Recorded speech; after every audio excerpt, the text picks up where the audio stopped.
Hi, I'm Greg Schaefer. Welcome to the virtual CISO moment. Lucas Gates joins us today. He is the managing partner at Triton Infosec. Lucas, thank you so much for joining us today. It is a great pleasure. Thank you for having me. And some people know on LinkedIn, I'm just recently back from vacation, so I'm trying to get back into the mode of things. So hopefully I won't slip up, but it's going well so far. Would like to start as usual.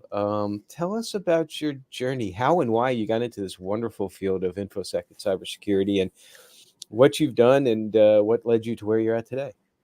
All right, sounds good. So I wasn't going to tell this. I was going to do like the LinkedIn version of, tell me about yourself. But my mom kind of got me into cybersecurity by accident because, way back in the day, we were using Windows 98 and it was horrible.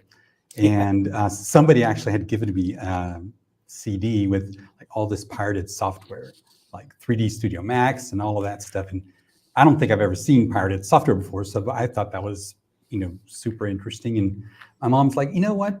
That's probably not right. And like, yeah, that's probably not right either. So, kind of a combination of that and just not liking Windows 98, I switched over to Linux where everything was free.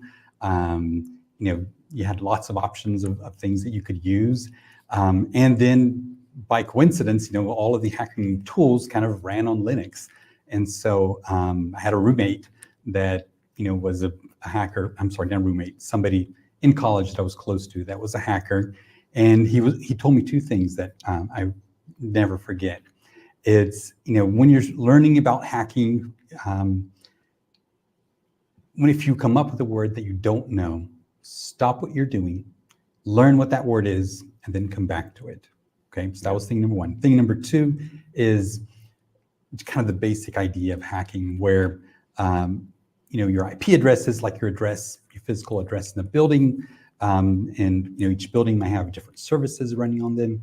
And if there's like a problem on that lock on that particular door, you might be able to get into that computer. So with those two things, I spent lots and lots of times over a decade just learning about it, and didn't even know that eventually that could be a profession, because that was back in the early 2000s, and things were a lot different back then. So I progressed, from help desk at a supercomputer company, which is a lot better than helping people with their emails.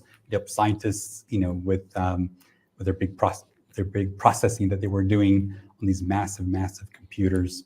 In fact, my first call that I took as a help desk person, they were having some trouble with their storage, and I told them, okay, keep in mind, this is my first day, in this, but have you tried, defragmenting your hard drive?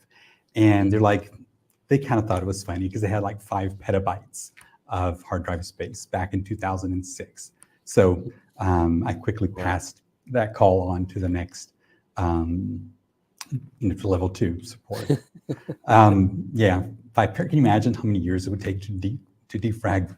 I was trying to remember how many zeros are there for a petabyte, and I'm like thinking a defrag on like a 100 meg hard drive seemed to take it was at least like 4 or 5 beers worth. It seemed like exactly. I could just I would have become an alcoholic at that point in time. Anyway, go on. That's true. Eventually, I was able to migrate to another company as a developer, and spent a lot of time there. And that was lots of fun. But really, my true passion was security, and so I eventually was able to get a cybersecurity job in the compliance department, building tools for the compliance department, and then DerbyCon came along, and I had the opportunity to participate in that, build a team, and we did the CTF, capture the flag at DerbyCon, just like at this big hacking challenge at a security conference. And out of 174 teams, we got 3rd place. And I was like, nice. I know, we were doing it just for fun, because we never imagined But then once you realize that maybe if we, have a little bit more caffeine, dedicate a little bit more, something might happen, right? Mm-hmm. And it did. And my boss graciously bragged about, what we did at a security meeting. I don't know if it was like ISSA or something like that. And then that week I got like 2 phone calls, and one of them was for a penetration tester job, which was really my dream job and what I've been doing ever since. So, then moving along, worked at HP for a while, doing web application security there, and then spent a lot of time at Kroll, helping customers of all sizes with their pen testing, with proactive security. Now I have, I'm at Triton Infosec, managing everything penetration testing. That's really what we do, and it's been a lot of fun. So that's kind of my career path. But my motivation is, basically it's everybody has a challenge, right? Everybody's job has a challenge that they, if they like their job, they enjoy solving that challenge, whether it's, to balance numbers, whether it is to break into systems, whether it's to paint something beautiful. And that's, the challenge that I chose. And I love the first part of your story. I love the whole part of your story. Let me just clarify that first, but especially the first part, where you're talking about learning Linux for the first time and was actually trying to solve a problem where, hey, this stuff is free and I don't have to worry about licensing. And that kind of goes along with how I first fell into Linux. It was almost like this, Cool. This is kind of neat. I can actually build something, and this is actually I'm dating myself a little bit, but this is before there were really distributions. You would have to compile the kernel and all that, and then find like different packages you want to do. But it was really kind of cool that you could do all that stuff, and you could run it on like machines that you tried to run even back then, Windows 95, Windows 98, rather bloated with code and all that. You could run it on machines like a 286 or a 386 back in the day. So. And that's, I mentioned that for all the folks out there that are wondering about why sometimes people get into Linux. It isn't necessarily just to do hacking or penetration testing or anything along those lines. People actually have gone down that path because it's been an appropriate business solution, and SMBs can sometimes do that as well. Definitely. Now it's obviously though, if you're gonna do it as an SMB though, you got to make sure that you understand how you're going to be able to support it as well too, because Linux can be a little bit more difficult to support. Yes. So, to me, Linux is kind of like, you have access to your dad's power tools, like all of them. In Windows, especially back in the day, you could just point and click for the most part, and that was it. And now you could just do major changes. You can rip out the hood or the motor, put a new one in, and you do all sorts of crazy things. And like power tools, a lot of times it's like, those instructions, maybe dad threw them away or they were somewhere in his work shed or something, couldn't find it. It's like it can be a little dangerous if you start working with these things and you accidentally cut off your finger or something like that. So be a little careful with some of the tools in Linux, because you can do things that actually, quite honestly, would be considered illegal. So be careful.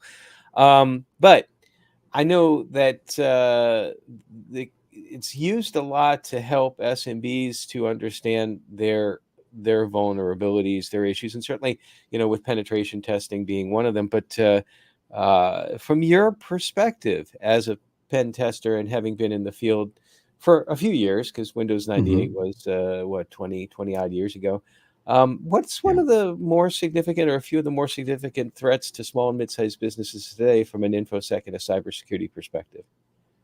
So, lot has changed. Normal desktop users have, just Windows security has improved a lot. From what I recall, Windows XP Service Pack 2 was delayed because they're like, we're going to redo this and we're going to make it, much more secure. And they've actually been on that path. And today, Windows is much more secure by default than it was, 20, 30 years ago. Right. But still, there are certain challenges, and it kind of boils down to visibility.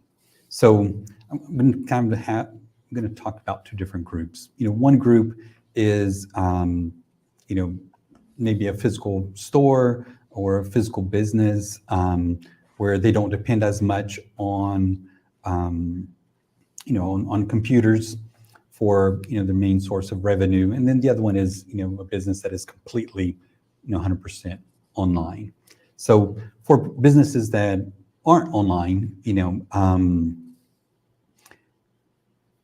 just all your data is online. So you don't have that visibility of what is secure, what are the best practices, what are things set to, do you have MFA? Is somebody using a password that's compromised a long time ago? Maybe you have a server that's sending out malware, sending out spam, but you just don't have that visibility. So I think that visibility is a big challenge. For the online piece, for the online companies, it's also visibility, but especially through their web applications. We just turned in a report for a company very, very recently, last week, and just by looking on the outside, we kind of figured out that they probably stored passwords very insecurely onto their databases, and it turned out to be actually worse than we thought. So, this is a company that's been around for 20 years. They built something from scratch. They didn't have as good cybersecurity practices as exist today, and so I think that's what companies face a lot today, is that lack of visibility. Is my app actually secure? Is it giving out customer data for anybody that asks? It's interesting you talked about your customer who had been in business for 20 years, and security practices were different back then, and we didn't pay as much. We didn't really understand the landscape and where, just how pervasive threats could be. And that got me thinking, because I think that kind of points to another risk as well too, of an organization that is so embedded into their ways. They've always done things a certain way, and they're rather resistant to change. Yeah, I think you have a more resistance to change the longer you're in business, so to speak. How would you recommend a business that maybe is stuck in a 20 years ago, turn of the millennia security practices, that they can understand the reason why they need to enhance their practices today?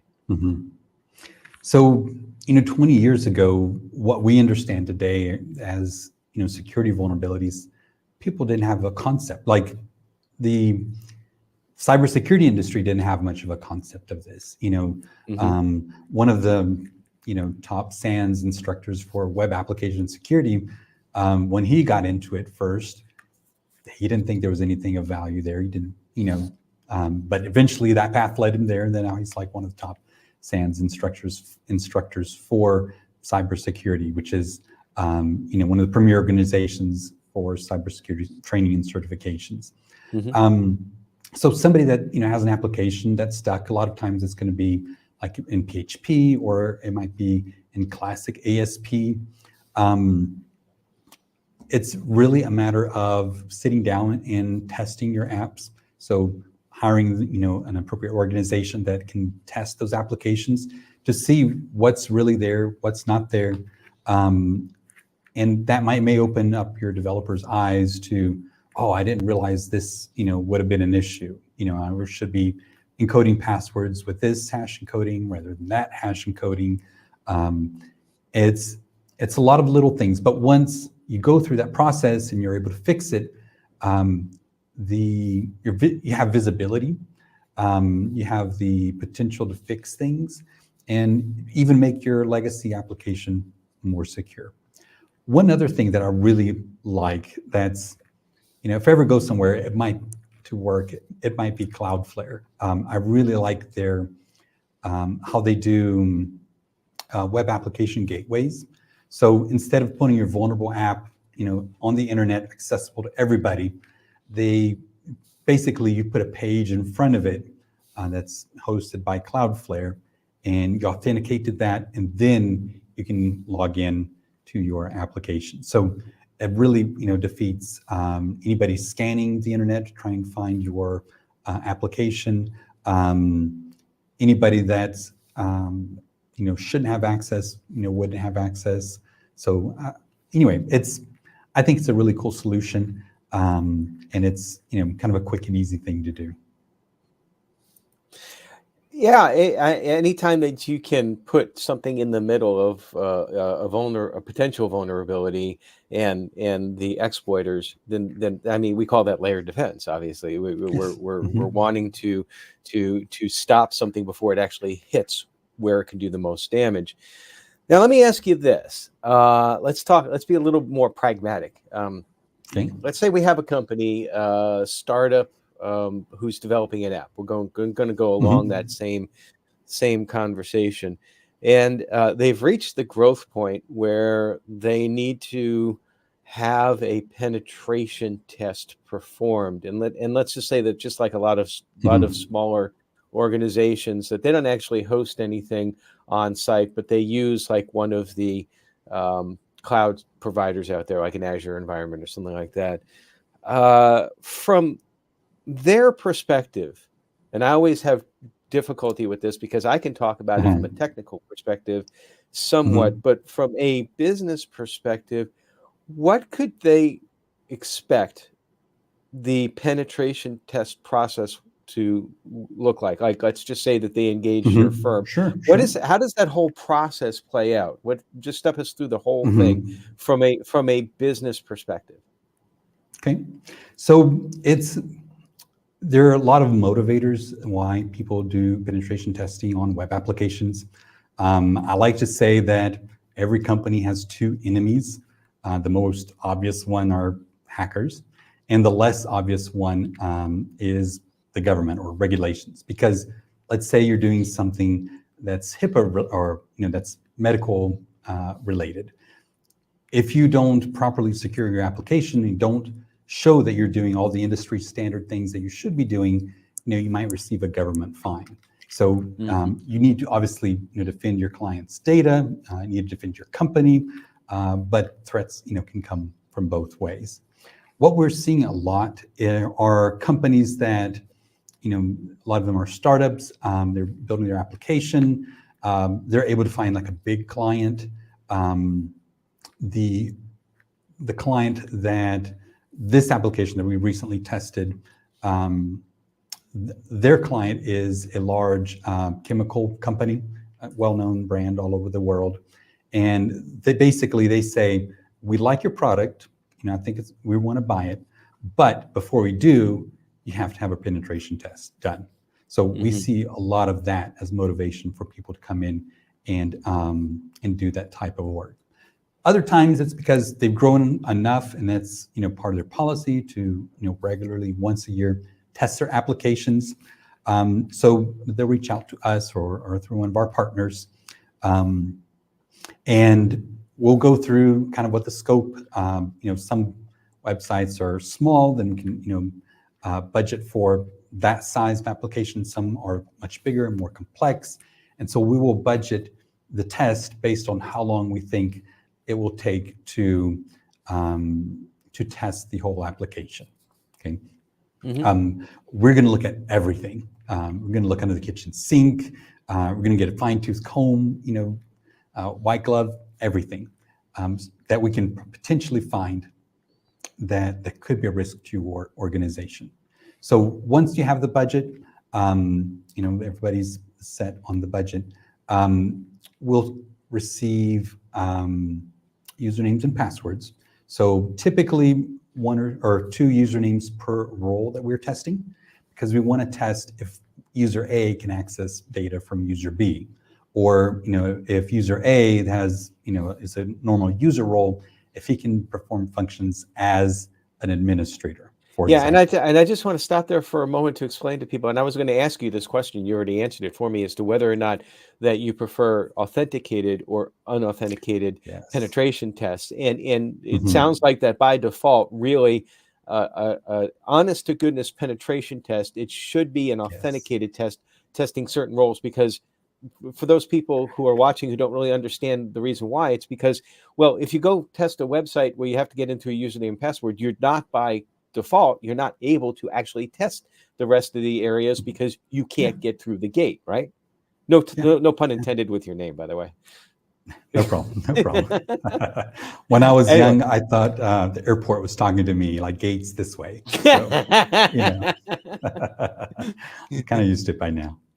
So, But but yeah, yeah, you're so absolutely right. you're talking like maybe two roles, like kind of like Mhm. a user and an admin, or a user and like a power user type role that you usually like to Yeah, look at. and it depends on the application. Some applications only have one user role. Some applications would be like for business where there's like an administrator role, like an audit role, a time entry type of role. So it really depends.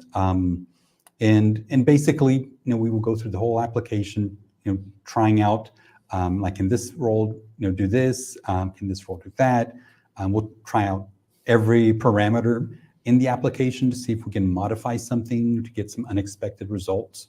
The example that I always like to give that's easy to understand, way back, a long time ago, we did a test for an e-commerce site for an ophthalmologist company. This also sold glasses, and you could buy a gift card.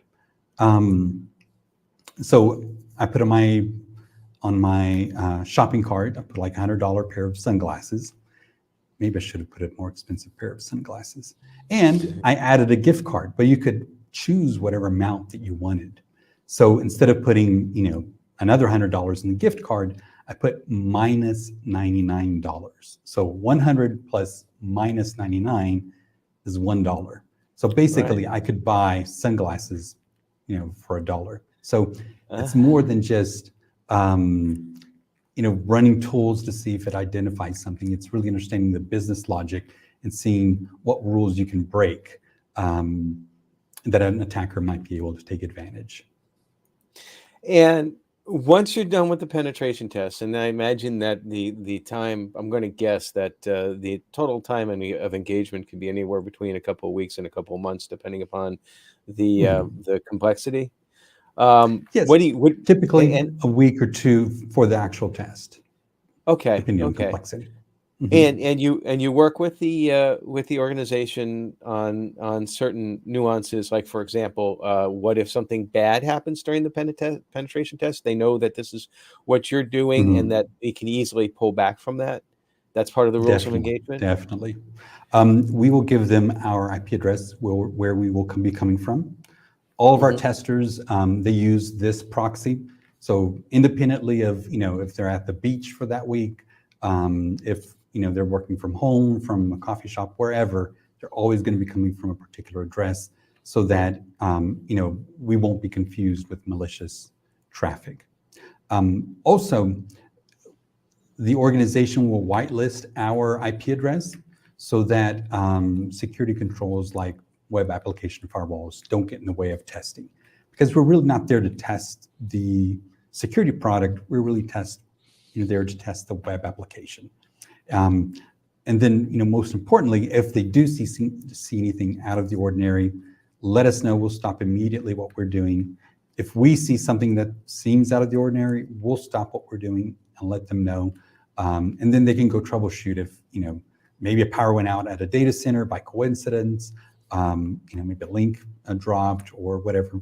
But really our most important goal in this is make sure not to adversely affect the business operations. Now, when the test is completely done, you provide them with a report. Do you also provide Mhm. recommendations on how they might be able to remediate some of the issues? We do. We will put specific recommendations that are specific to the problem we found on their platform. We will include references because sometimes it's, oh, you should, sanitize and put but it's there's a lot more to that. So we'll provide references, to more additional documentation, and if there are any questions, we are always happy to get on a call, explain things, show things if needed. We provide everything that we believe your developers need to understand the problem, to remediate the problem. But sometimes, there's still questions. So we're really there to partner with the organization and help them understand the issues and how to better fix them. And that's the key word for everybody listening. There is that whenever, and I've been involved not as the penetration tester, but as the consumer of the penetration tester and the orderer of the, with dozens, hundreds, I'm sure, over my career.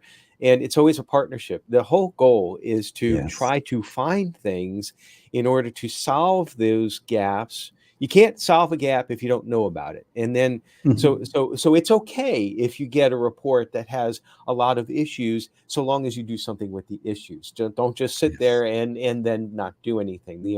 Sometimes the most important part of a penetration test report is what's done after the test. So, I've gotten. Go ahead. You're absolutely right on that, and that's why I love small medium businesses, because they're much more likely to hop on something, fix it, and a very large corporation, depending on the company culture, they might try to fight you on what you found, try to minimize it so it doesn't look bad on them, and that doesn't. I never understood that. I'm like, look, we just need to solve this. And yes, it is important. We need to spend the money. But I have gotten reports from folks like you that have caused me a little bit of stress sometimes, because there is a lot of stress in our industry. That's just the way it is. And so we always need to think about how we're going to decompress from the stress. Lucas, what's one of the things that you do to get away from the stresses of everything cyber? So target practice is great. It takes in all of that energy that you have pent up, releases it immediately, and blows a piece of paper up. A lot of people in IT don't like paper, and everything needs to be digitized. So if you can blow up some piece of paper, it's wonderful. It reminds me I need to get back on the range, because it's been a little while, and I think I'm a little bit rusty, and now I'm getting stressed out over the fact that I'm a little bit rusty as far as not having been on the range. So thanks for contributing to my stress. I appreciate that. No problem. But so what's some of your future plans outside of blowing up bits of paper? I mean, maybe next time what I'll do is, next time I get a penetration report that really upsets me, I'll just go and print it out. There you go. It's print it out. And what's one of the things that future plans coming up for you? So for us, what we really want to do is increase. So what? Go ahead. Go ahead. So at HP, they had a very interesting kind of a factory-like process where one group would do this part of the test. Go ahead. I think we had a little lag there. It's okay. Okay. So what one group would do this part of the test, another group would do this part of the test, and that helped people to become more specialized, making sure everything was covered. And so that's my goal, is to be able to build a practice big enough where we can do that type of work, where we can bring new people in. The cybersecurity, IT people, there's not enough IT people to go around. And then cybersecurity is very much like that as well. So if we can bring people, train them on, certain components at a time, and then they can quickly get into cybersecurity and start developing their skills and contributing to, making the world a safer place. So that's our goal there for Triton. So if they want to get a hold of you, what's the best way for them to get a hold of you and get a hold of your company? You can find me on LinkedIn, Lucas Gates on LinkedIn, or Triton Infosec. Our website is tritoninfosec.com. Great ways to get in touch with us. Whatever way you reach out, we'll definitely be quick to answer. Well, Lucas, it's been an absolute pleasure having you on. I had to chuckle a little bit when you mentioned something about the beach chair, because we talked about before we hit record the fact that you were recently on a beach vacation as well too, and maybe there could be some post-retirement like beach life coming up. I don't know. Maybe for me, maybe for you at some point in time. But yes, we're talking about selling cheese at the beach in the Yeah. north part of Brazil, and if we can, pay for sunblock costs, math might work out. Yes, you always got to do that fiscal risk assessment. Well, Lucas, thank you so much for joining us today. Really appreciated your insights. I'm sure it's going to help out many folks. Excellent. It was a pleasure. Thank you for having me. And everybody, stay secure.